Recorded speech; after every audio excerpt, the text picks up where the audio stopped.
As you can see, we're very much sticking to our conference theme of digitization, the new norm, and we've just come out from a very interesting panel moderated by Danny Jagannath, which we've all been hearing and understanding the same views that we all have and have emitted from us over the years.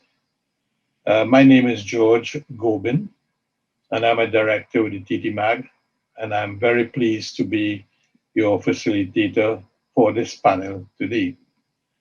Now, according to cybersecurity ventures and cyber attacks are on the rise, and they're really estimated to cost at the end of 2020, cyber attacks were estimated to cost organizations around $20 billion US.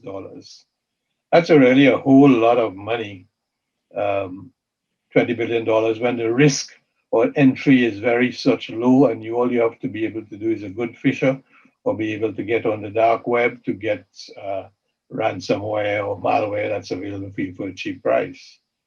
As defined by CISA USA, cybersecurity is the art of presenting or protecting, networks, devices, and data from unauthorized access or criminal use, and the practice of ensuring confidentiality, integrity, and availability of information consistently.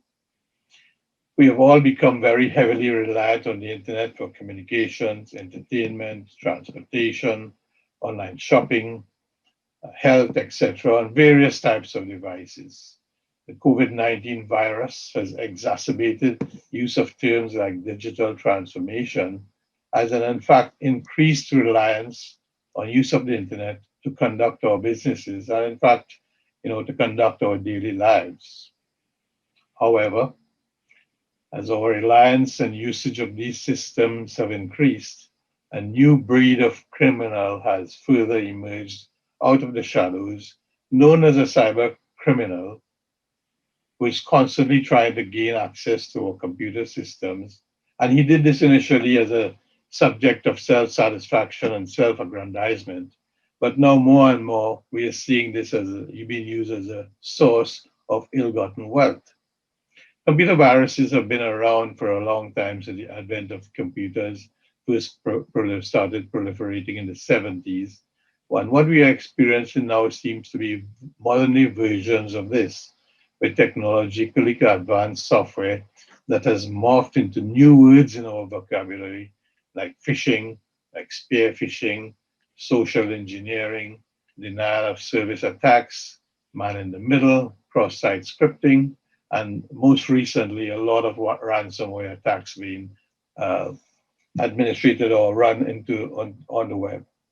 The panel that we have brought together today will discuss what we as individuals, businesses, academia, and governments should know about this menace, and how do we protect ourselves from financial ruin, loss of privacy, loss of intellectual property. This panel will seek to use known cybersecurity breaches to illustrate the costs and harms incurred, whether financial, personal, or otherwise.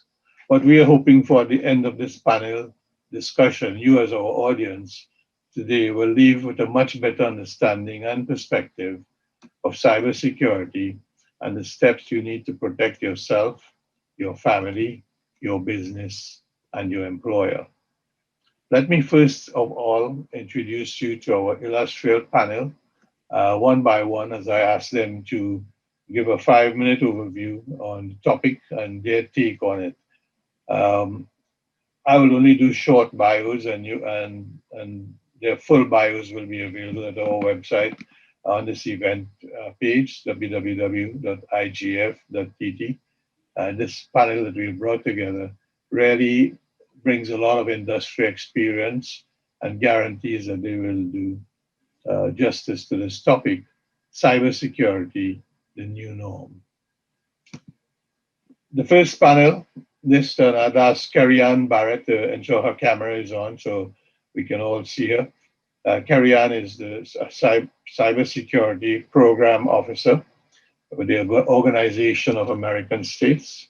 In her capacity, She offers technical assistance to member states in the development and implementation of their national cybersecurity strategies, as well as assist in the implementation of various technical projects with the cybersecurity program. She's also an attorney at law with over 13 years of experience, spanning both Jamaica and Trinidad and Tobago. In addition to her legal professional experience, she has had appointments with the Ministry of National Security, Trade and Industry, Labor and Small Micro Enterprise Development, including legal consultant to the CARICOM Secretariat and the ILO Sub-Regional Office for the Caribbean. Mrs. Barrett holds a certificate in cybersecurity risk management, a postgraduate diploma in international arbitration, and a master in business administration, and an LB certification in legal frameworks for ICTs. Mrs. Barrett's expertise covers electronic commerce, internet governance, cybersecurity, and more recently, she has led to the development of the national cybersecurity strategies for the Bahamas, Costa Rica, Dominica, Jamaica, Suriname, Dominican Republic, and has helped Colombia, Mexico, and Peru in developing their national cybersecurity frameworks. Good morning and welcome, Kerry-Ann. Please proceed to give us your take on this topic and how we should be looking at going forward with this discussion. Kerry? Thanks so much, George, and hello everyone, and happy Data Privacy Day. I think it's important to kind of bring attention to that since we're doing the topic of cyber and data privacy is so closely related. I have 5 minutes. I'll try and give you, I told George I'll try and focus on what's happening in the Caribbean at large, give you a more regional perspective because we have very, very good speakers who will give you more specifics on some of the topics that we want to cover in cyber. So one of the resources I wanted to share with everyone on the call is a 2020 report that we published recently with the IDB that covers cybersecurity, risk, progress, and the way forward in Latin America and the Caribbean. And in that study, one of the things that we picked up in the region at large with cyber is that many of us have actually improved our cybersecurity, believe it or not. It may not seem as impactful as we would want it to be, but we at the regional level kind of count some of the small progresses that our governments have made. For example, many have actually implemented national cybersecurity strategies. Some have improved their legal frameworks, and many of them have thought about actually personal data protection. Another thing that has happened in the region that we saw, though, is that more than 3/4 of the countries that we have in the region don't think about critical infrastructure protection. And for those on the call who may not know, those are the assets of the country that, God forbid, something happens to them, the country will be pretty much vulnerable and at risk. Another thing that we kind of noticed in that report, which I wanted to bring to this panel, is we've had a significant growth in countries thinking about cybersecurity and centralizing it into an entity. So many of them have actually established incident response teams. And that's actually a good thing as well. Trinidad and Tobago has a very good one, and we have someone from that right here. And Trinidad and Tobago has been working closely with the OAS on that and building their capacity. However, as George rightfully said, that with COVID, everyone was thrown online. And cybersecurity, while it was in the back burner for many of us, it's now come to light that digital assets, crisis management is something that we have to think about tangibly. In terms of statistics, I wanted to share some with you that we had. In particular, between November and December in 2020, we did notice that in the Caribbean region in particular, we had an increase and spike in spam, fraudulent spam, targeting accounts throughout the Caribbean. Many of them were trying to make fraudulent activities because we now have, believe it or not, an increase in Bitcoins in the region. There's been an increase of like almost 31,000 USD worth of Bitcoins that kind of flooded into the market in our region. So many of the spam emails that we've detected have the title Bitcoin Money Review. Can you make $1,500 daily with this method? So they've been just targeting many of our citizens with that. And it just shows us that as much as we think the Caribbean is like a small speck in the grand scheme of things, we're not exempt from the dynamism and the ease in which persons are actually targeting our citizens. Many of them are getting social or economic events that happen in seconds. So they're using the pandemic to make malicious activities. The pandemic has become the way in for many of our citizens who are panicked about it, thinking about vaccines, clicking on any email that they see about vaccines, because everyone is so wanting this pandemic to be over. And social engineering is not something new to cybersecurity, but it has now gotten a wider platform with a global pandemic. What we do want to stress that's positive, though, is that although many of our countries have suffered like large losses because of the pandemic in our tourism sector, services, or SMEs, or commodity exports, we know that the impact is going to go beyond 2020 as we try to recover from this. It's going to be a long road back. But what it also helps is that a lot of our governments have now started to think about cyber. We have countries such as Barbados now developing their strategy. Guyana is developing their strategy. Jamaica is reviewing theirs. So there is an increase in awareness of the need to have this on the front burner, not on the back burner. It wasn't just the Caribbean, it was Latin America as well also suffered. We had a couple of instances of something called COVID lock that was gone through most of some of the Latin American countries, where in a matter of seconds, it was targeting individuals and companies. And because persons actually feared the pandemic, when persons clicked on the link, there was a lot of hijacking that happened. So a lot of ransomware came out of that COVID lock campaign that they did. Another quick thing, because I only have a few minutes, that I wanted to kind of stress as well is we're a small region, and because of that, many of our parents, grandparents, guardians are in charge of our children. And with this thrust online and everyone going online, a lot of the parents still are not familiar with technology. And they still kind of fear it, and their way of addressing technology is to take it away from the kids. And no, you can't get your phone. No, you can't get your iPad. No, you can't go online. So one of the things I want to leave with us before we go into discussion is I want to implore us to kind of think about the fact that we are now online. There's no going back from this. Our kids are now exposed to it. There's no locking them back in a box and telling them just to watch the TV.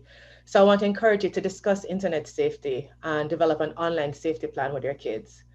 For me, when I had to give my 6-year-old a laptop for the first time, it freaked me out because I didn't intend for him to be online until he was like 8. That was my grand plan.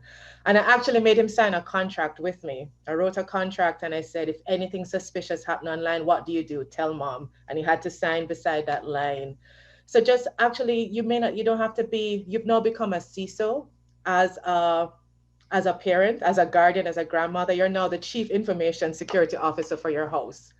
And as that person, you may not have the technology, but I want you to encourage you just to review some of the apps that your kids are looking at. I check my YouTube things that my kids watch all the time just to see what they're listening to. Simple rules: don't watch adults. Any adult that says anything inappropriate, mommy wouldn't say to you, just tell mommy, click it off. And the last thing I wanted to just share with you before I go is just remember that your kids are suffering a lot of anxieties right now as well. And online sometimes is their only outlet. Those who can't go to school and play with their kids who are still doing virtual, wherever you are in the Caribbean, some of them are still only doing virtual school. So think about the anxieties your kids are doing, and this is the human side to cyber, and recognize that if you educate your kids appropriately, you'll have a better relationship with them virtually as well. So I'll stop there, just allow the other panelists, and go ahead. Good, thank you, Kerry. It's very you brought up some very good important one, very good and important point, especially around use of children using our technology and using it effectively and productively and securely. I'm sure we've all seen the recent TikTok issues that have arisen where kids are trying all kinds of crazy things because they're being badgered or bullied to do things like that. So it's a very important thing that I hope we're able to drill down more into as we get into the panel discussions. Please feel free to add your questions into our chat, and we'll try to have them all answered by the end of the session. I do have the assistance of another TTMAG director, Mr. Singh, who will assist me in getting those questions responded to. Our next speaker is Mr. Anish Bachu.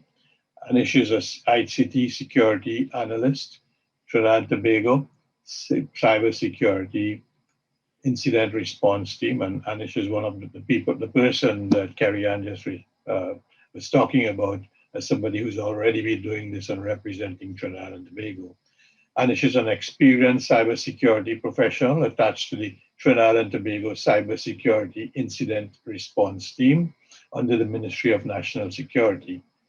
His duties vary from incident response, vulnerability, threat monitoring to cybersecurity assessments of governments, systems, and infrastructure. Anish graduated from St. John's University in New York with his BSc in Cybersecurity Systems and Master of Business Administration.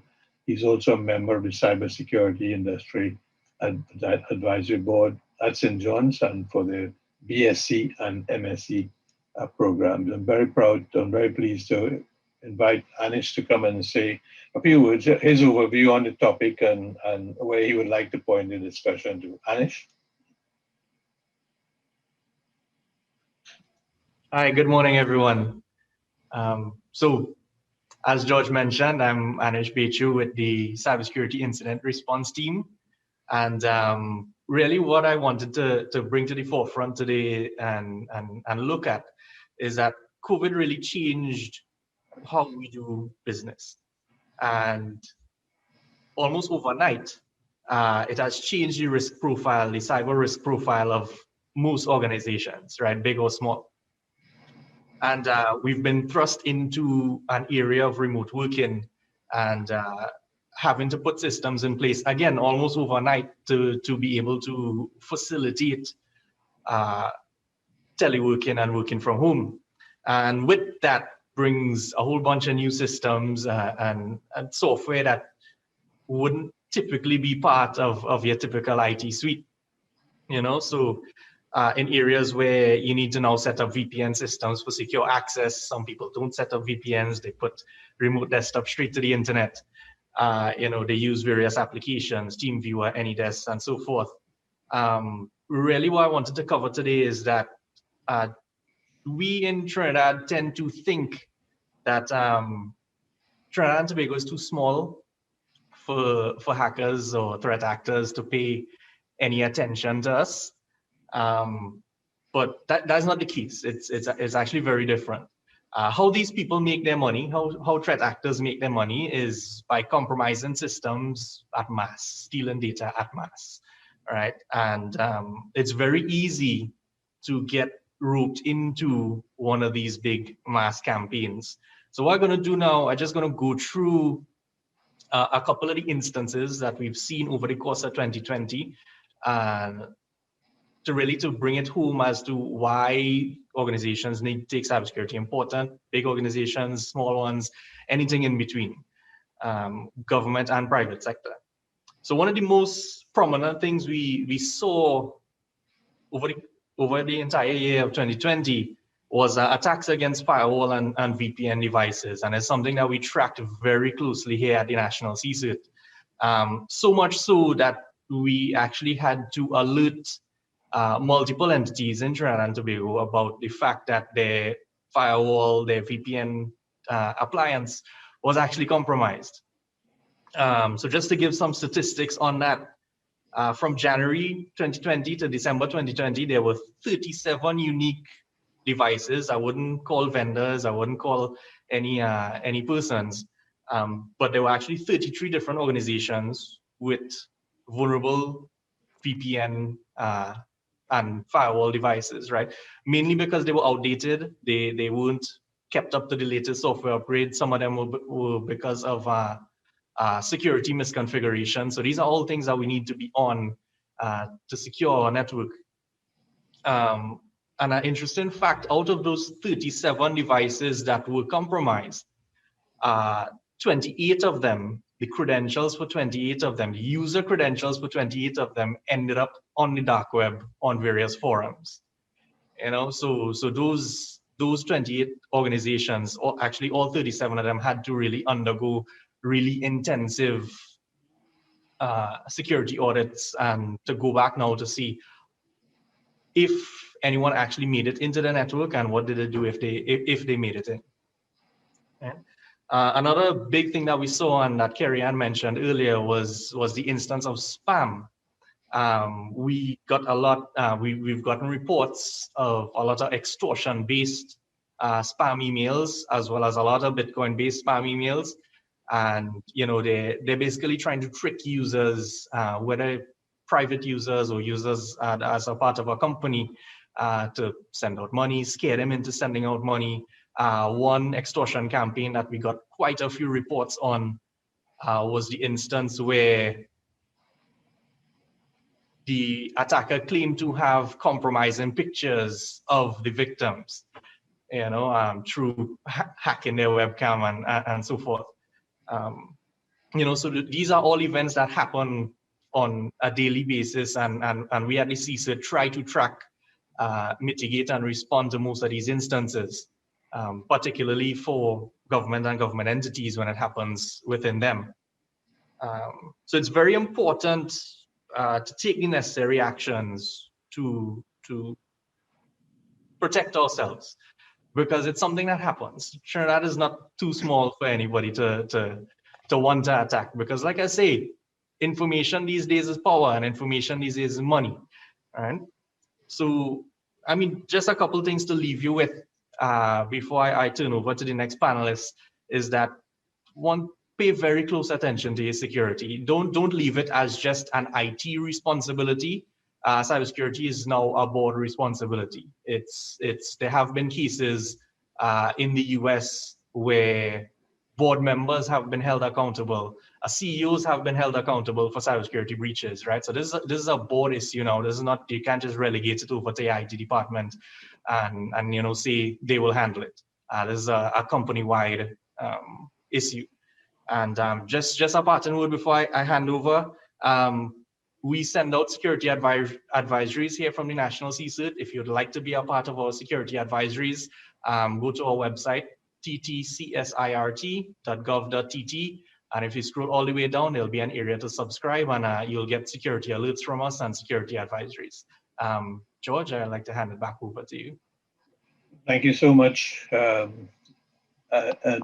And you again brought up some very useful topics that we all need to be thinking about. One of the things that I have learned, and even coming from bringing my own experience to the table, we've seen such an increase in things like ransomware attacks on our businesses, and Bitcoin has become a word in our dictionary. And if you ask any IT person or any internal audit person whether the disaster recovery plans for the company or organizations are up to date, does it have a specific chapter or portion of it that's dedicated to cyber attacks? Typically, the response that I get is, yeah, we're thinking about it, but it's not really physically there. We will treat it as we go.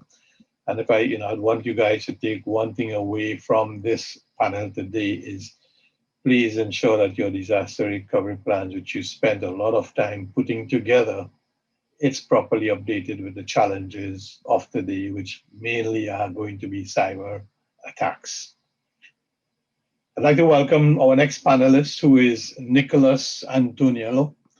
Nicolas is the Regional Technical Engagement Manager for ICANN. As a Technical Engagement Manager for the LAC region, or Latin American Caribbean region, Nicolas joined ICANN in March 2020. He's based in the Montevideo office in Uruguay. Nicolas is an engineer and graduated from a university in Uruguay. I'm not going to try to pronounce the name of the university, Nicolas, perhaps you will tell us that. In the field of telecommunications, electronics, and power systems. He also studied engineering in Madrid, Spain, Internet Governance at Diplo Foundation, SSIG, and USTII, among others. For the last 5 years prior to joining ICANN, he was appointed as a senior advisor for the Uruguayan government's minister in charge of national telecommunications policy. During his appointment to this ministry, he has represented Uruguay at many regional and international organizations and treaties. In the past years, he has been working for the national telecommunications company Antel in different positions. He has been a university professor for over 14 years. He has also been working very closely with the Internet technical community. He's been a chair of LATNIC's Public Policy Forum for over 6 years, technical instructor at the LATNIC events for many years, as well as participating as an instructor in many other courses at the regional level. He participated from the community in the development of the DNSSEC root signing protocol and has been working as a TCR or a trusted community representative for the DNSSEC root signing process and key maintaining protocol. He's also a founding member of LACNOB, or the Latin American and Caribbean Network Operations Group. Welcome, Nicolas, this morning all the way from Uruguay, and thank you so very much for accepting our invitation and bringing your representation to this panel. Nicolas, all yours. Hi, thanks very much, George, and good morning, everybody. I would like to invest these 5 minutes in some highlights or some comments. The objective of these comments is just to to kind of provoke some reflections, discussion, exchange of ideas, and maybe some questions that hopefully we can enjoy. I don't know if completely answer, but at least to address some concerns of this important topic. First, I'd like to talk a little bit on the threats involving the DNS, specifically not the ones that are against the domain name system itself, but the ones that use the domain name system as a means to perform some kind of attack or cybercrime. As you may know, the most common types of cybercrime involve either what is called phishing, which is the fraudulent practice of kind of sending emails pretending to be from reputable companies in order to induce us, the users, the individuals, to reveal some of our personal information, like passwords, credit card numbers, bank account numbers, etc. So that's the phishing, and that kind of always starts with an email, as Kerry was referring to at the beginning, and Anish also referred to a lot of these attack means or attack vectors. Then there is the malware. The malware is the software. It's basically software that is specifically designed to disrupt or damage or either gain access to some at some level to an authorized. It's unauthorized access, of course, to a computer system. Like this involve the so-called ransomware, keyloggers, rootkits, viruses, all the cyber stuff that you already know. And then there are the botnets. The botnets are a network of private computers, let's say, that are infected with malicious software and controlled as a group without the owner, without our knowledge. This is like accessing our computers without our knowledge and making our devices work in joint to perform an attack or a cybercrime to a third person. So threats make use of the fact that everyone uses the domain name system. We all use the domain name system to translate from the domain names, which is a friendly way of referring to websites and almost any device accessible, publicly accessible device on the internet. The DNS translate those names to IP addresses, basically. So we all use it, and these threats make use of that fact, to perform some cybercrime or some threat. Those threats involve, for example, if you disrupt the DNS, then you disrupt merchant transactions, government services, social networks, etc. You almost disrupt the whole internet if you gain access to a certain level to the domain name system. If you exploit the DNS, you can trick, defraud, or deceive users. Most common vectors of exploiting, include malicious registering domain names, hijacking name resolutions or registration services, corrupting DNS data, etc.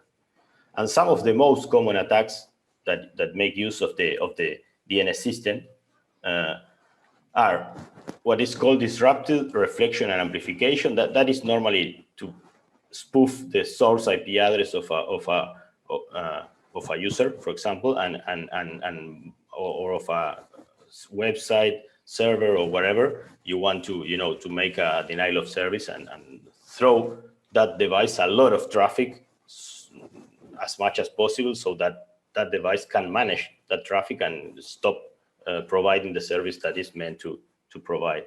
Then another kind of attack is what we call resource depletion. The resource depletion is more or less the same, is to to consume or try to consume all the resources of some service device and make that device stop working.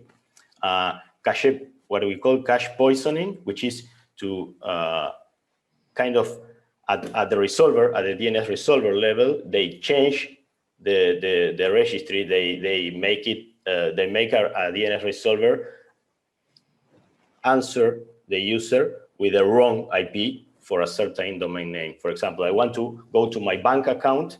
I type www.mybank.com, for example, and the DNS system will solve that translation and give it an answer to me. And the answer, if the cache poisoning was performed, was successful, what the answer I'm gonna get, the IP address I'm gonna get for my bank won't be the correct address. It will be a fake address with a site that appears exactly the same as the original one, and I will be giving the password and my username for my bank account to an attacker. Then another kind of attack is changing the user the resolvers that what we use, that involves normally using some kind of malware to infect my computer and change the way my computer behaves and point when I went to a certain web page, for example, it will route to a fake web page again to get some information, data, or whatever the attacker wants to be able to do. Using the DNS as a covert exfiltration channel, there are techniques that make use of the DNS traffic to embed data and to be able to extract that data from a certain user computer or organization computer. Why they do that? Why they hide the data in the DNS traffic? Because that way they can bypass the firewalls and all the security measures. If they are successful in hiding the data, when the computer sends a DNS query, inside the query, it goes my data. So that is another kind of attack. Another kind of attack is to use, that is more or less the same, but the other way, from the one that I just explained, it is to use the DNS as a covert malware channel. That is to command, I install a malware into a computer and use the DNS answers, in this case, to hide commands and to send commands to the malware to be able to, for the malware to attack a third party or whatever. Exploiting IDNs, which is internationalized domain names, can be exploited in a way that point users to attackers' sites, exploiting all IoT and in general any domestic or device infrastructure. So from user location perspective, there are mainly two scenarios here. I think the enterprise one and the domestic one. And I think the main problem, I don't know if problem is not probably the best word because it's not a problem per se, but it can lead to issues and problems. One of the main problems is that from a cybersecurity point of view is that the so-called new normal, has exchanged the former, I mean, the working from the office to working from home. So what can we do with that, or what can we do to better or to be kind of the more protected we can? I think the first thing to do is educate. I think the second thing to do is to educate, and the third thing to do, guess what, is educate also. So we have to educate people. We have to educate ourselves. We have to take take extra care while using our domestic infrastructure, because we are not under the protection of our IT team, which protects our company. In our house, we are the IT team, so we have to protect our infrastructure, or at least we have to learn and be educated to learn what are the threats that we are exposed to and try to mitigate them. Provide tools to organizations and to users to be more and more aware of what's happening inside and outside their networks. Of course, this will raise some privacy versus security considerations, maybe. Taking care of authorizations, registrations, password management, how we manage our passwords, how we do authentication. Do we use two-factor authentication as much as possible? Please try not to use the SMS as a means to send the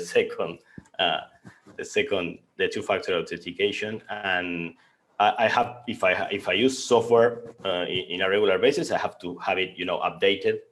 So patch your software, update your software, because normally the companies that produce software try to update it so as to, mitigate all the threats and all the stuff. So in summary, what I try to say is, I think we have to be proactive instead of reactive. We don't have to run away when some issue arises, but to take care of it in an informed and responsible way. I mean, we will still use internet more and more and more. And after this pandemic, the so-called new normal involves using more and more internet every day, as Kerry also mentions. So that are my reflections, and I hope that inspire you to give some reflections, some comments, some questions. Back to you, George. Good, thank you, Nicolas, and really a good technical overview on the things that we need to be aware of and how we progress. I loved the 3 points that you brought up about the way to solve this problem is really 1, education, 2, education, and 3, education. I think that says it in a nutshell of how we need to go forward.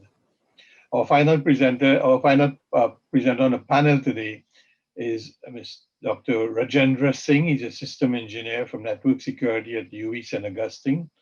Dr. Singh, or Raj as we'll call him for this session, holds a PhD in computer science for the past 16 years to current date.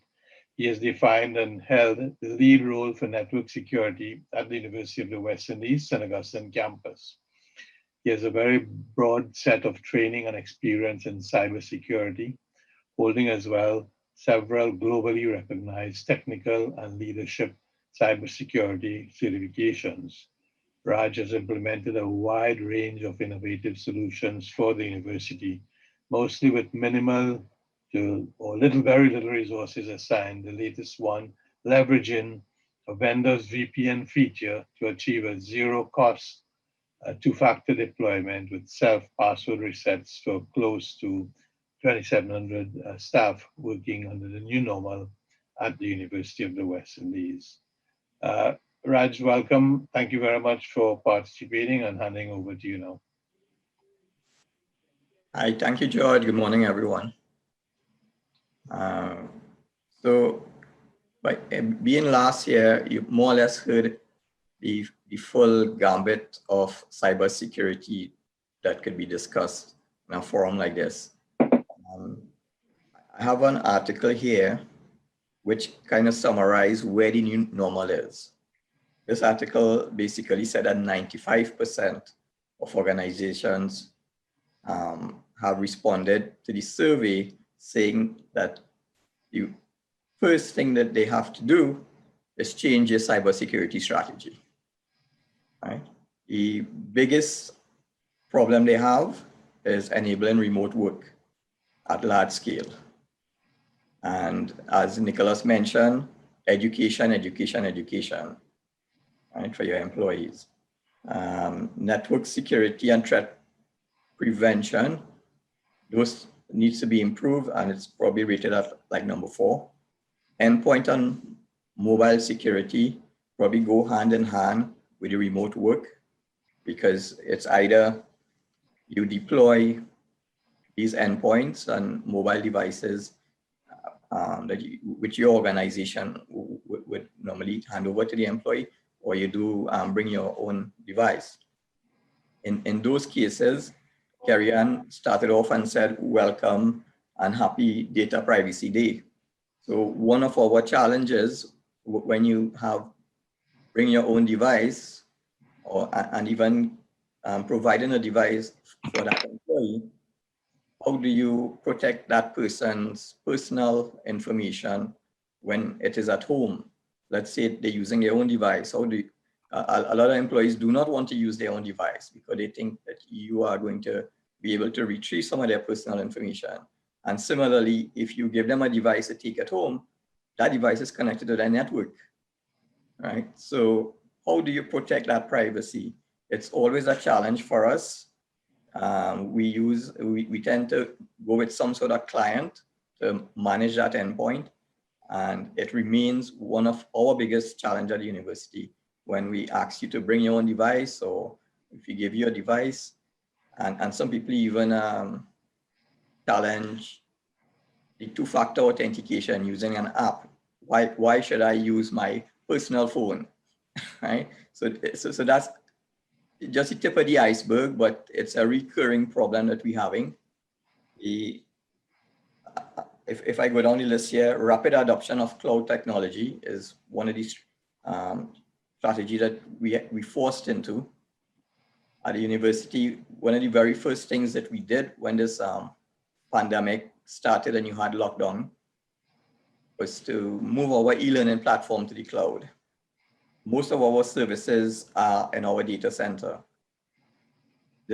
We had to consider the volume of students, close to 20,000 students accessing these services online. So that was what we call a rapid deployment to the cloud. Luckily, we were able to outsource that and do some back-end connectivity for the authentication and so on. Right? The last one probably is the unplanned reinvention to cybersecurity business models. So this is ongoing. Right? We have to keep relooking at the cybersecurity model. In our case, we don't even have a cybersecurity team. Right? We for the past 16 years, it is noted that I have led that area for the campus, but I have no staff. And this is a challenge that I have no permanently assigned staff. This is a challenge in many organizations. They don't have budget and they don't have resource for the normal IT operations, much less for cybersecurity. But with this new normal, I think it has brought to the forefront. It is absolutely necessary for us to budget and put resource in this area, otherwise we're going to flop. The earlier panelists spoke about the digital transformation taking place. As part of that digital transformation, ensure you have a budget and a structure, a governance structure that will include cybersecurity, right? So overall, what we need to do as well, being from academia, I would say we need to build capacity. At the University of West Indies, we have no degree program that is focused strictly on cybersecurity. So a lot of the businesses that need to build that capacity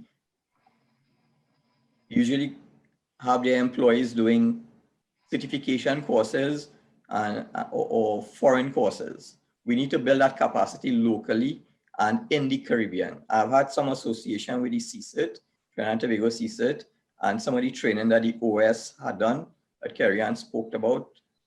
It was a 2-week intensive training program in the University of Leon in Spain. And that, when you go there and you look at NCB, that is the local CSIRT in Spain, and you see how they are set up, we ask ourselves, why can't we reach that point? Not just with the CSIRT, but since 2012, and as Maria said in the last panel discussion, we're waiting years and years and years to establish some of these legislation. By the time you establish it, it's outdated. So where is the Trinidad and Tobago Cybersecurity Agency that That bill went to Parliament, or the paper came from an interministerial committee since 2012. It went to Parliament and lapsed. We need to actually step up in those areas so that we could have this joint collaboration and this capacity building. We shouldn't just rely, for example, on the national CSIRT. We should have a hierarchical set of CSIRTs within business groups, within academia, within banking industry, because there are different focus in these areas. And that feeds into the CSIRT and back down. So overall, I just mentioned a few of these things categorized. Where is the new normal? To see the discussion, which my colleagues Kerry-Ann, Anish, and Nicolas already went into some detail into. Thank you. Thank you very much, Raj, for bringing that experience with academia. And I want to stress again that the purpose of putting this panel together with this level of expertise was to really give you that type of insight into all of the fields that we should all be concerned about: academia, private sector, public sector, and personal usage of computers. You know, when I was growing up many years ago, I heard this metric being talked about back then, that 50% of computer users have been hacked, and the other 50% still don't know that they have been hacked.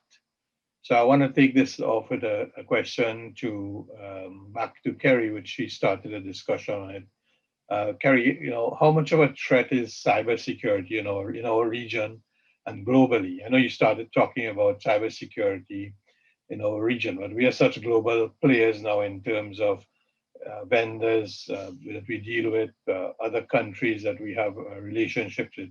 How much of a threat is cybersecurity in our region and globally? Kerry? I think you could probably take it from, even as much as we don't talk about some of the CARICOM approaches as we should.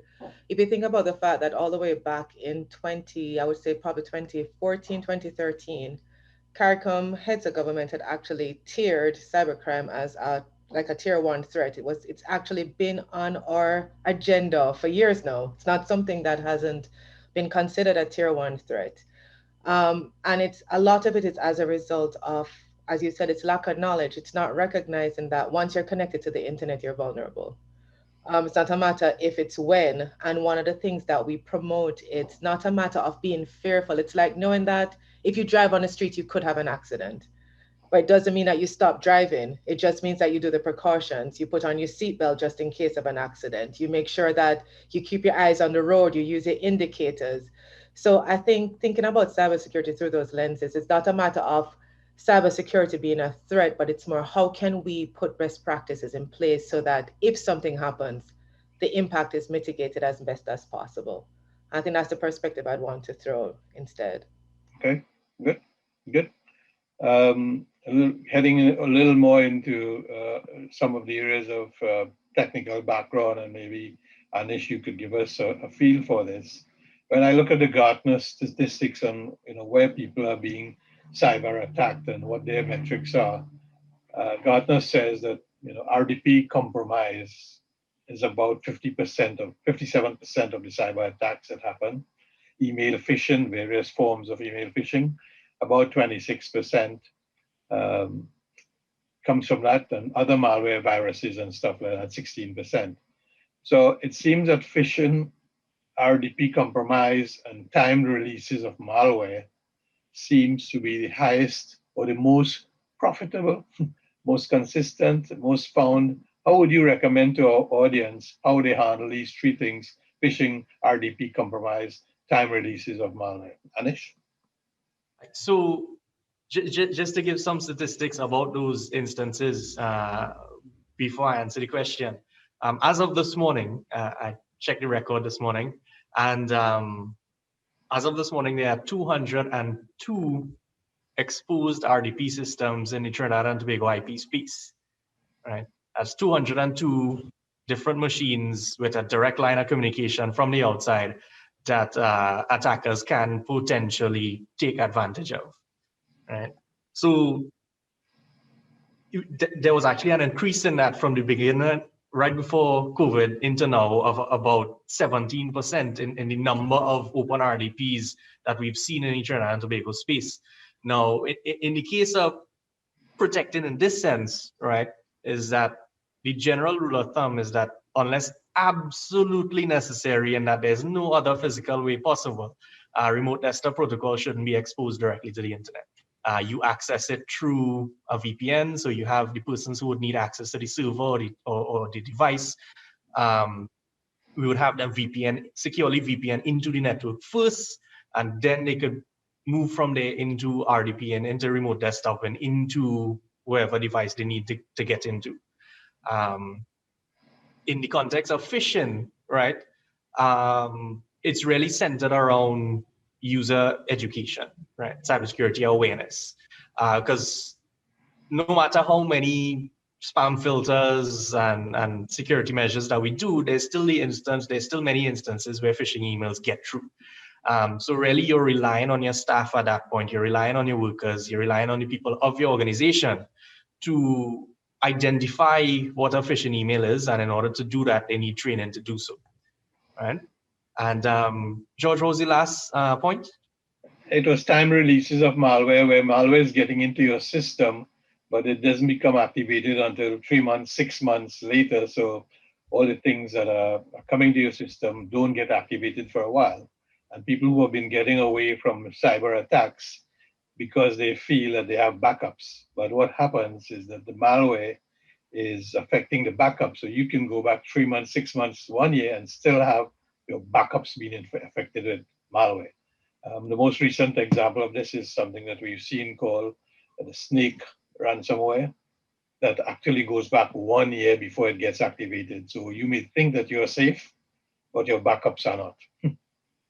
So in instances like that, and we have seen a handful of cases here in Trinidad where the backups were also infected. You know, you get a ransomware attack, or you get some sort of attack on the front end, and you go to restore your data, and your backup data is also compromised to an extent, right? So in instances like this, it really goes towards how do you back up your data, right? Backing it up and leaving it just so is not, you need to monitor what you back up. You need to do your antivirus checks on your backups, right? You know, and you also need to make sure that they work, right? Ever so often, right? You need to make sure that your backups, when you do go for them, right? In the unfortunate circumstance where you have to go for it, right? You know, there was one instance where they put the backup in and the backup was corrupted, right? So we need to look at identifying these things on the network, well, in the backups first, after, and from a network perspective or from a host-based perspective, right? Make sure you have up-to-date antivirus. Make sure you have up-to-date network security systems. In that, when these malware do get activated later down the line, whether it's a month, a week, you know, 2-3 years down the line, you have your up-to-date system that would be able to identify, track, and mitigate it on the spot, and then somebody there who's dedicated to respond. Okay, good. Thanks a lot. You know, as the world moves away, we've had lots of attacks on the RDP space, and we've had everybody recommends, hey, you should be using VPN and using RDP for internal logons and all kinds of stuff. And the new topic seems to be around identity management. The weakest link in any security chain is the end user. We all know that. They're the people who will click a link, although you can paint it on their foreheads. Do not click that link if it looks suspicious. Do not open attachment. So we're all familiar about how do we get that. But where do you guys think that we should be going next in terms of how do we identify correctly, either through single sign-on, through multi-factor authentication protocols? Where is the world heading? Because, you know, it's much, from my point of view, it's much easier for a hacker to go after your password and your credentials into a system rather than trying to hack your network firewall appliance or because they are putting in so much security now. And remember, as I said, this is a $20 billion industry. The hackers are want maximum gain for least effort. So they are going to issue a million emails a day, and if they get 2 or 3% responses and compromise your passwords, that's a good payback for them. I was reading an issue on your password and your internet and your email address sells for about $15 on the dark web. Don't ask me how I got that information, please. So, Nicolas, Raj, can you talk to us a bit about identity management and where we need to go as organizations, as people? How do we manage this whole identification process and raise the level of security awareness? Nicolas or Raj, any one of you guys? Raj, if you want, Sure. I mean, I can jump in and then Raj interrupt me. Anish or Raj interrupt me. Whatever you want to make comments or I think that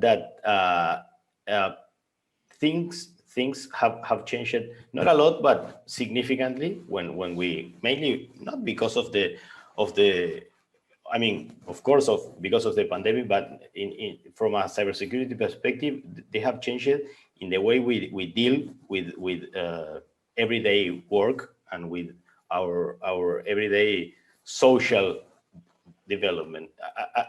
What I mean with this is that we still access a lot of sites and places using the internet that need for identity. There are many resources that we access that doesn't need for or don't need for us to authenticate. So my first reflection will be, or advice will be, okay, only use authentication when you need it, when you really need it. I mean, don't provide your information for when it's not needed, because that's high. That will make more risky your activity. Then, in the cases that you need to provide authentication and on personal information or whatever, for example, accessing bank accounts that we do it in a daily basis to pay for our expenses and a lot of stuff, we are moving from buying in person to buying online, like massively moving to online, buying and exchanging of goods. And of course, you will need to authenticate yourself, and you will need some kind of identity. So in those cases, it's kind of difficult to tell or to mention a secret receipt to avoid being the target of a threat. But what I should say is that you are the ones, we are the ones that know which is normal and which is not normal.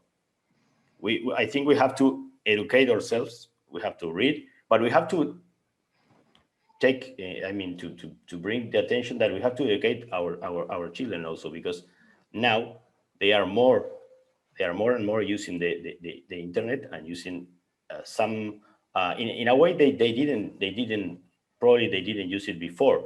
I mean, it's massively, and they don't know about what is phishing, what is, and they are authenticating when accessing their school resources. They are authenticating when watching, streaming cartoons or whatever they watch on streaming services, and they need to know what is normal and what is not normal, and they need to know what to do in case they find something that looks like no normal. So that would be my first recommendation, to try to educate yourself and your family about this new way of living, let's say. And the other thing is that, again, as I mentioned before, you have to take care of your own infrastructure. You have to update your systems, your applications.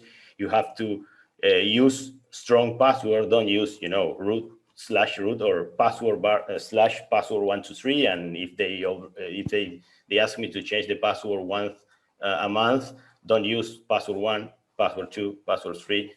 Use something more complicated. Maybe use some password admin app. There are a lot of apps to admin passwords, so you can generate a quite strong and strange password and store it there. So you have to don't remember, because passwords that we have to remember are always easy passwords because we can't remember complicated stuff. So if I generate a random number or character string, I have to store it somewhere or write it down. You can even write it down, you know, in a place that not behind your screen, you know, not in your background, just on your desk when nobody can see it but you. So you do this, okay, you type it, that's okay. Yeah, Nicolas. So yeah. I want to just interject. You said that I can, so thank you. So in terms of the passwords, what I want to ask is how many of our listeners, viewers, use two-factor authentication on their Gmail account, right? Do you know you have that facility? And this is where we have a lot of challenges. The average non-tech user do not go through the process to set up a two-factor, unless, of course, they get prompted over and over and over by those, let's say the Gmail emails that will say, strengthen your security by setting up this two-factor, and then they will go through the process. But it has been shown mathematically that a complex password is not as good as a long password. We will have auditors will come into our organization, they will go through the usual scripts, and it will have a checklist. Do you use complex password? Do you have expiry of 90 days or so on? And those things, it is in the NIST standards that are not necessarily recommended that you do that. Where you should head is with a proper two-factor. And once you do that, if I get your password, I know your username, I get your password, that second factor, which if it's actually personally on you, it's more difficult for that attacker to get to actually complete the authentication process. And we do have some banks in Trinidad where you have, for example, a matrix card. That is a two-factor. You have it on you, but with the type of cameras I pointed out to someone before, you hold that in your hand. A camera, I could pick that up. What the 100x zoom cameras now. Those bank customers, what some of them are experiencing is they have to secure that particular card from their families as well. And that's where your threat is sometimes when it comes to finance, managing your personal finance. We have better two-factor than that. That is across the app-based rolling code, which some of the other banks are employing. So as an organization, when you choose your two-factor, you have different strengths that you could look at, different levels. Now, I'm not hitting the bank that has the matrix card because you can supplement that with additional things, which they do, by the way. So you have email alerts that follow through when the login occurs, right? So you have to balance that, the cost and implementing it. So the question was, you have free two-factor for your Gmail, do you use it? and why don't you use it? The challenge is always that human factor to set it up, to get it set up. We experienced at the university purchasing a two-factor solution for our VPN. It was, in the early days, it was costly. It actually had an annual fee attached. Then I think that was like about 5-6 years ago. And we moved to another solution that's just a one-time fee. Yet it's too much when you're talking about 2,700 staff to give a two-factor solution that's costing each token about, I think, 300 TT, right? So we had to innovate. When this pandemic started, we actually had just under 200 of those two-factor tokens rolled out. And we hurriedly went to the vendor and asked, what's the cost? Can we get 200 more? But one of the other things that we realized, well, this vendor was running an education program, and I happened to jump in on it. And I discovered that they had a free two-factor, or in a sense, it existed. It was the email two-factor. So within a few days, we actually was able to implement the email two-factor. And basically, we split our VPN into the 3 technologies to balance the load. We had what we call the IPsec VPN with the strong 2-factor, which was based on the app and the rolling code. Then we had what we call the Ssl Vpn, and the reason we went with this IPsec and then the SSL, again, we reached that roadblock where you had to educate the users how to set up the client. The IPsec client more difficult to set up than the SSL client. The SSL client was a simpler configuration. We actually branded it, our browser branded it VPN Lite. It took like less than a minute to set that up, and we tagged on the email 2-factor on that. Once we do something like that, now you split it out, right, into the category of users. So you now have to reclassify your online users. You have to see what services they require, where they're located, what devices they're using, and reclassify it. As a matter of fact, there's a Gartner report. It's published 30th of June. The title is Designing Security for Remote Workforce Enterprises. And what that report is telling you is, yes, you do all these short gap things, right? But you have to look at the medium and the long-term solution. And the question, some of the questions they pose here, is VPN really the way to go? Right? Is that going to be your long-term solution? Or are you going to be looking more at cloud services? So identity is, if I come back to the question, your identity is tied in back. Sometimes you need these short gap solutions, but you have to look long-term. And what I've been seeing as well is that a lot of identity management is being built into applications. For example, Microsoft Office 365. How many of you have your 2-factor rolled out with Office 365? We had to struggle to get that rolled out. Again, we bounce the education aspect for the user, right? How do you communicate that and get the user to use it and even enforce it at times? We have 20,000 students. We have them on the 365 platform. It's not possible for us to turn on the 2-factor for them. So when you speak about phishing a while back, you can actually block or stop a lot of phishing that way, because when I say stop, yes, they get your password, but they cannot go further, right? So it is one of the most overlooked area, your 2-factor, your VPN, how to stop some of these threats, but also look at it long-term when you move to the cloud. Also think about Porter's 5 forces model. When you go and you start using some of these applications and you're paying for it and you get tied in to that, how easy it's for you to move to another solution? A lot of businesses get trapped like that a lot of times. And we constantly keep that on the forefront, the 5 forces model. Where is your bargaining power? That's what the 5 forces model tell you. Keep the bargaining power on your table as much as possible, right? It will. Okay, right. Thanks so much, Raj. For because we're coming down to the close of our time, I wanted to hold that point because I'm seeing some questions coming up on the chat that might be related for you to give some further explanations on that. I do absolutely agree that the multi-factor authentication, even something I've seen, even IT professionals, we try to insist that we do that in our companies, but we don't take it on personally. And a lot of us don't practice good multi-factor authentication processes for our own devices, our own personal email addresses. We don't.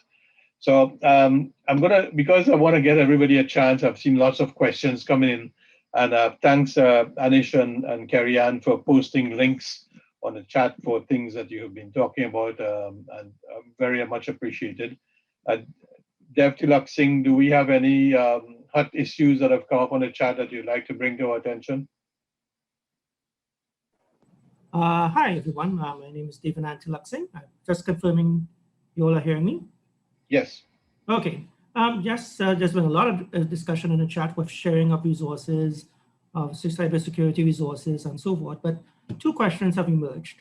One is from Suzanne Andrews, and she asks, well, a lot of us are experiencing Carnival to Banker and there are now several paid virtual events being advertised. So which body monitors and regulates online payment systems and online financial transactions in Trinidad and Tobago? In other words, if there's carnival-related fraud occurring, to which body does the public report? That's the first question. Shall I? Okay. No, let's take that first question. I'm not sure, Anish or Kerry? Yeah, so I'll take it first. So when you look at the security of these systems, they generally have, I believe there's some sort of accountability to the central bank when it comes to the security of financial transactions online. When it comes to the security of government online payment systems, the Trinidad and Tobago Cybersecurity Incident Response Team, we handle those assessments here. When it comes to, let's say there is an incident or a breach of information or a breach of card data, we'll be looking at the Trinidad and Tobago Police Service Cybercrime Unit and the Fraud Squad in the TTPS. Okay, good. Any one of my panelists has anything else to add on this particular question? Yeah, I just think I would just add to it that a part of it also is to kind of be smart where the links are coming from. One of the things that Raj kind of alluded to in terms of the user, a part of the process is the user is kind of the critical factor. No matter how much firewalls you put and VPNs, your most vulnerable in is the end user at the end of the day. So even if you are purchasing something online or anything like that, one of the things I always do is to double check back onto the original website. I just always do some amount of investigation. It doesn't have to be anything technical, just users, just being a user, just kind of just double checking the links. What Raj spoke about, there is electronic transactions legislation in Trinidad that protects those electronic transactions, and they are accountable. So I think just doing some due diligence as well helps. Oftentimes I get links to process payment, and before I put my credit card information in, I kind of double check the link. I'm not technical, I'm a policy person, but I try to make sure the link is coming from the authenticated site itself. So that's also a good way to think about it, just from the practical side. Good advice. A very nice way to actually check to see if your link is legitimate is try just Googling it. If you could find the link through Googling and going through the website, then you're pretty much in a better standpoint, than just clicking on the link of the email. Also, George, one thing that I'm thinking of is one thing that could help is that maybe some of us, at least it's not something that I did in the past a lot, is to make us the habit of at least, I don't know, once a week, for example, to have a look at our expenses charged to our credit cards and our debit cards, because I use a lot of debit card every day, dozens or even more times a day, and small charges can be made, and a lot of money can be raised through stealing small charges. So it's a good thing or a good habit to take like half an hour once a week and have a look at my expenses and see if there's something that it's not normal there, and just call the correct desk or bureau or office to raise my. Of course, the bank will be one of the first resources, but then there are from consumer protection bodies, etc. We can go and see. But if you don't know what's happening, you cannot take any action. So the first thing, I think, it's always to know what's going on and to know what I'm exposed to. No, because we also normally talk about cybersecurity and protecting the system. No, but the ultimate goal is to protect the people behind those systems, because I don't care if my phone crashes. I mean, it's going to be sad because I have to buy another one and it's expensive, but anyway, it's a phone. The problem is when the people it's impacted and how we are impacted by those threats. So we have to make sure we know what's going on to be able to act after that. Okay.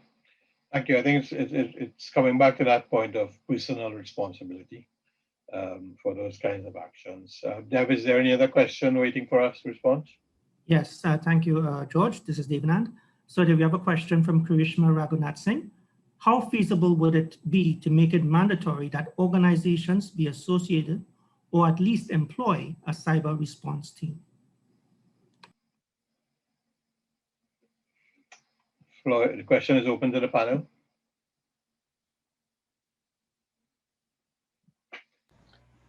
Just from the practical standpoint, because I'm among technicians, so it's always hard for me to speak when I have all these smart people with me.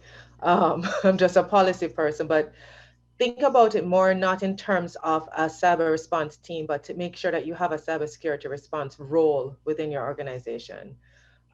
We always give those practical things to our member states because I think people think of team and then it automatically start thinking about a large budget. And then once people start thinking about the budget, they get intimidated and then they just scrap the idea altogether. So what we always suggest is start small and think about, do I have someone who is my information security person? The role is assigned either to your IT person or you hire somebody for that. But think about the role to make sure that somebody's actually checking your network. Someone is actually responsible for coordinating your policies. All your users within your organizations know who to call if they have an incident. And then once you kind of build up that experience within your organization, you can then start to make a case to your CEO, your manager that, hey, this role is substantive, I need a budget line. And when you get the budget line, you may be able to hire a person. So kind of think small, because I saw in the chat persons talk about SMEs, and that's always the issue. We think big, and we always think this incident response team needs to have fancy screens on the wall. They need to have a million technologies, but all they really need is an open source ticket system. Someone can call them, report an incident. Someone is accountable to follow what the issue was and have some resolve. So think about it more practically. That's just my take on it. The technical people on here, which are the smarter people, can probably give you a better idea. But we always try to think about roles rather than just having a team, because that's usually intimidating. I would just want to add with what to what Kerry-Ann just said.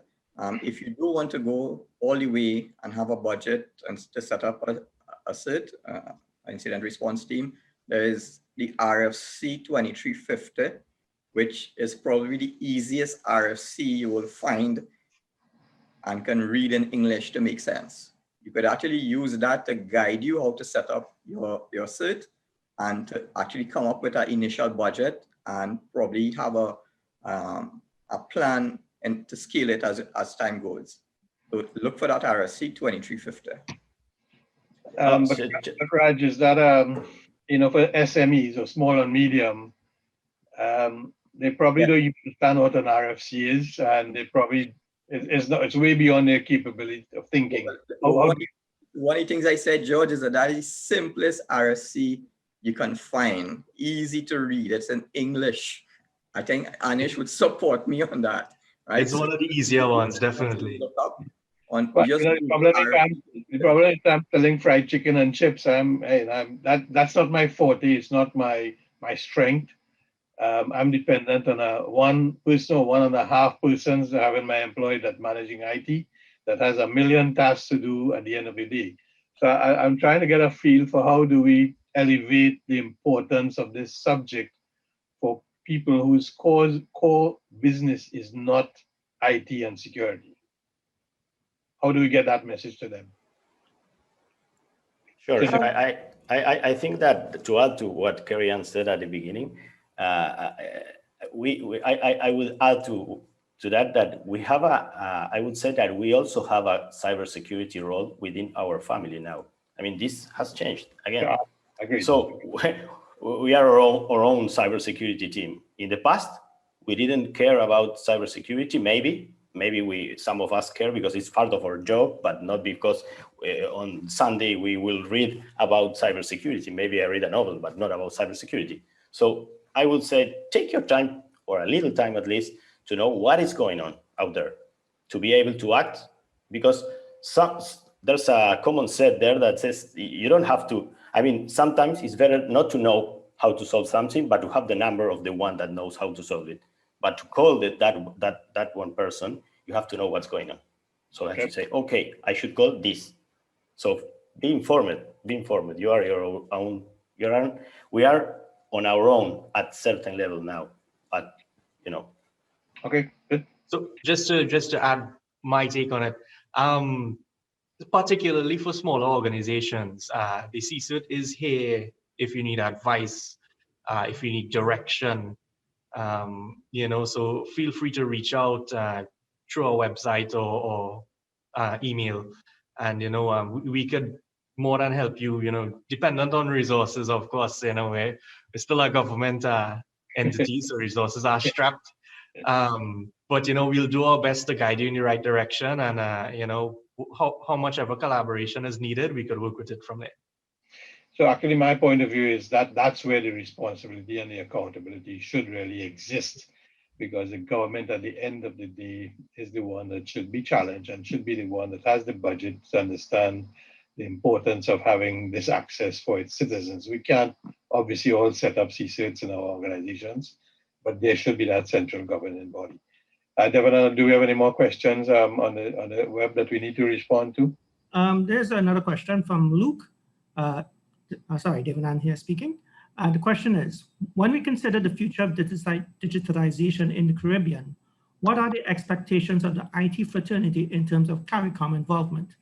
Are they a key stakeholder as a group in making things move faster?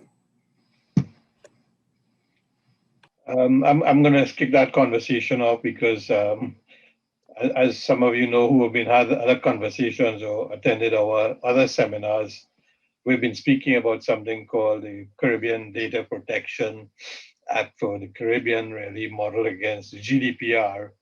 And we've been trying to bring this, the best way to bring this up with the CARICOM governments.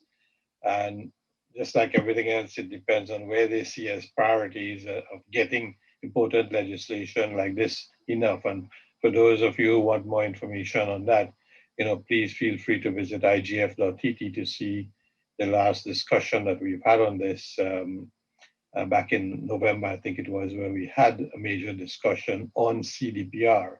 But to be honest, we don't have the outlet to get it to the CARICOM, and more importantly, get that decision to be made at the highest level that this is important enough to make a decision on. I'll leave it open to anybody else who's on the panel to give their input on this. I think that if you go back and look at the interministerial report to set up the Cybersecurity Agency for Trinidad and Tobago, one of the line items in that report speaks about when you set up your CSIRT, you're going to set it up in such a way that you're going to have collaboration lines with other CSIRTs, both locally, but more so regionally and internationally, because you're really on the internet, which is a global network. You cannot really protect yourself from incident in isolation. You have to collaborate. And this is where I mentioned earlier in the discussion that the OS was involved in assisting with building that capacity with Trinidad and with academia, and building that network out regionally. They actually involve all the OS countries. So of course, you do that based on your own networking. I don't know if the question was more towards having a more formal CARICOM body for overseeing something like that. I know our Prime Minister sits on the CARICOM. He chairs, I think, the security committee there, cybersecurity committee. So it's something probably we need to take forward and see if one of these days we get the CSA, Trinidad Tobago CSA set up soon. How do we have that collaboration, at least not just at the CSIRT, but the higher level, the government and higher levels at the national level in different areas of cybersecurity. Okay, so I'll make a note that Raj has advertised that we send a WhatsApp to Dr. Rowley to make sure he gets this on his agenda. Somebody else had a comment? Right. So when you look at cybersecurity at a CARICOM level, we do collaborate with some of the other CSIRTs in CARICOM. When it looks at policy, cybersecurity policy across CARICOM, that's handled usually by CARICOM Impacts. They have a cybersecurity group inside there that tries to coordinate at that level. in the case of our local CSIRT, how we get information to and from is actually through the OAS, through a network called CSIRT Americas, where we have a direct line to every CSIRT on this side of the hemisphere. So it's a very easy way for us to share information and receive information about threats and activity and the like. Mm-hmm. Great. George, also one comment on that is that there is also something that all governments may do, which is to for example, to publish or make it available to the public good practices. Not only to the domestic side, but to ISPs, for example, internet service providers and organizations. There are a lot of protocols that may be deployed that protect the users and the networks from different kind of threats or cyber attacks. That there's a lot yet to do in that field, and the one role of the government is to promote that, to invite all the organizations, all the internet service providers to deploy those protocols to be able to be more secure and protected. Okay, that's great. For a technical and a network perspective. Good. And just to wrap up that point, I think just to follow on from Nicolas and Anish's, one of the things we've been focused on at the OAS is capacity building. So for the rest of the year, we've been encouraging our CERTs to reach out to some of their constituents when we do have free open training, to at least not just members of the CERT, but other CERTs within the country that they work with to be part of the training, because a national network is only as strong as each of the network operators actually cooperate with each other. So having your ISPs as a part of the training, having your private sector, your public sector part of the training, so that when the CERT reaches out to them, it's not the CERT trying to build the capacity, but everyone is kind of on par with the knowledge that's needed for information sharing.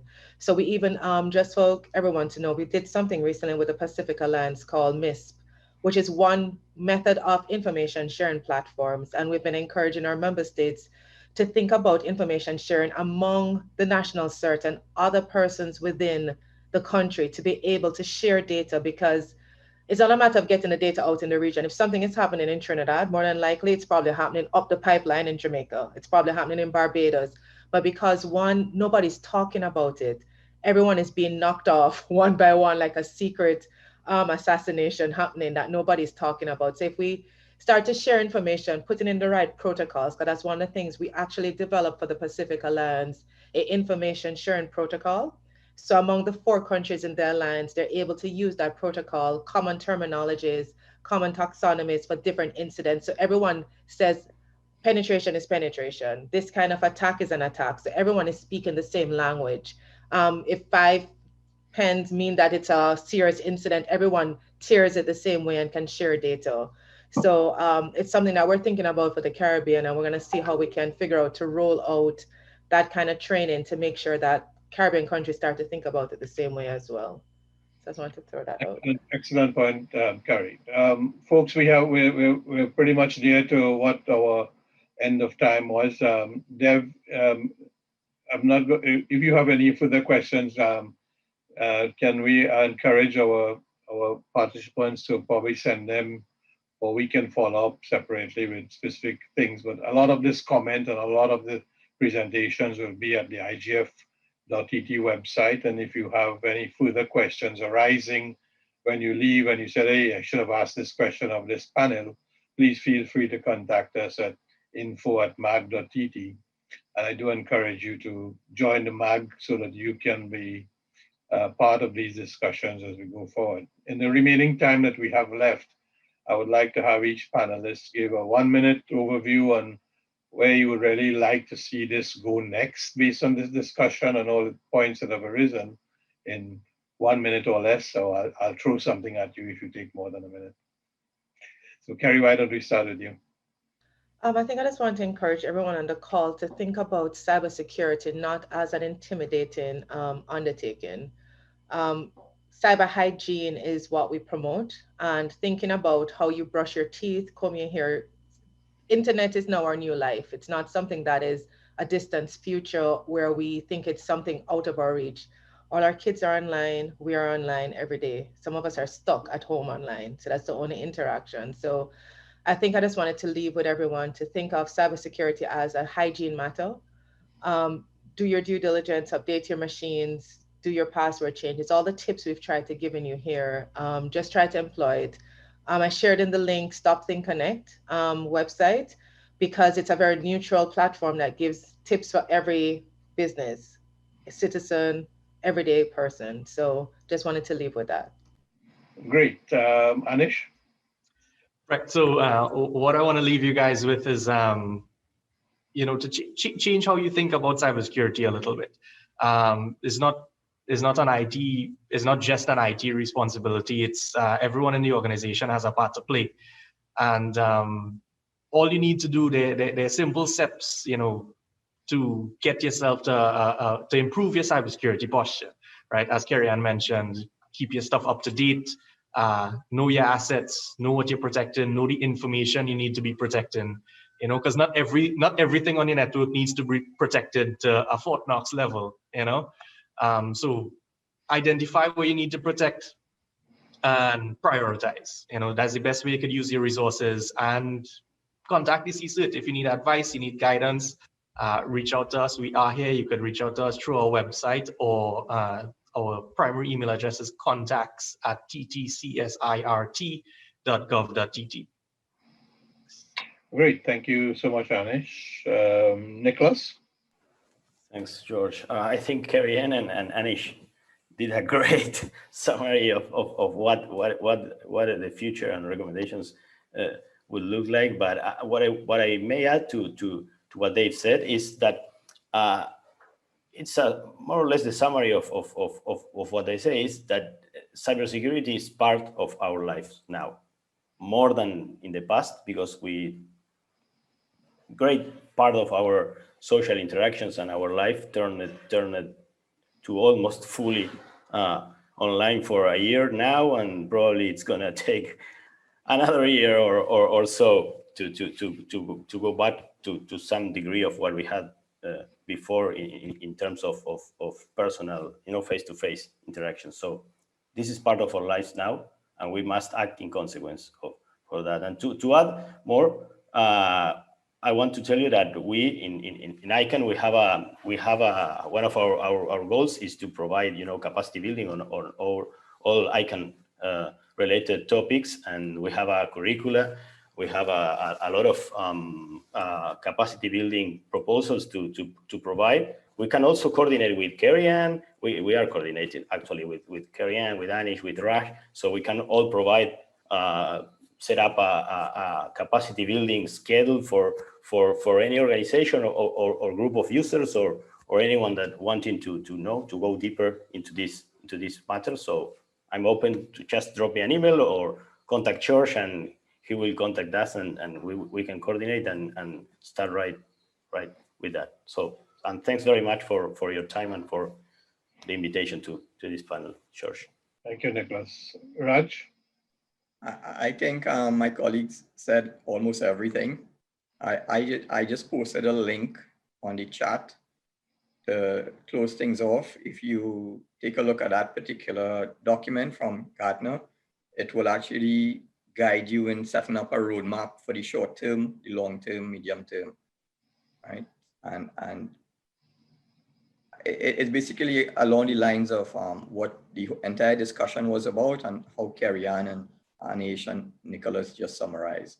But it'll actually give you a printed roadmap. You could sit down, read, digest, and of course, expect that to change as the situation changes. So just keep up to date with it and follow roadmaps. I saw someone also posted one from the UK government. So look out for those types of well-informed documents. Great. Okay, great. Thank you, Raj. This brings us to the end of our panel discussion this morning, right on time at 12:45, which was our advertised time. It's impossible to cover a topic like this within 90 minutes. This could be a day or 2 or 3 days kind of discussion just to get everybody's input. So I do appreciate very much, first of all, our panelists who gave their time freely, gave their time this morning to, well, we had a couple of pre-meeting discussions. So thank you all for pre-discussions and this actually spending your time with us today. I'm sure the audience enjoyed what was presented. To you, our valued audience members, thank you so much for joining our conference today. And again, all the participation, all the questions that you have given us, you certainly have given us food for thought. And we will probably need to have a follow-up session or sessions on particular areas of what you guys have brought up with us. So thank you very much so much for your time. To the members of the IGF team, the TTMAG, thanks a lot for putting this together. And if you have any comments, anything that you'd want to give us advice on or need answers on, info@mag.tt is where you need to go. And I'd ask you to join the MAG. It's free membership, and you are already kept abreast of the things, the activities that are happening and how you can participate. With that, without much further ado, thank you very much. Enjoy the rest of the day. Be safe out there, be healthy, and thank you.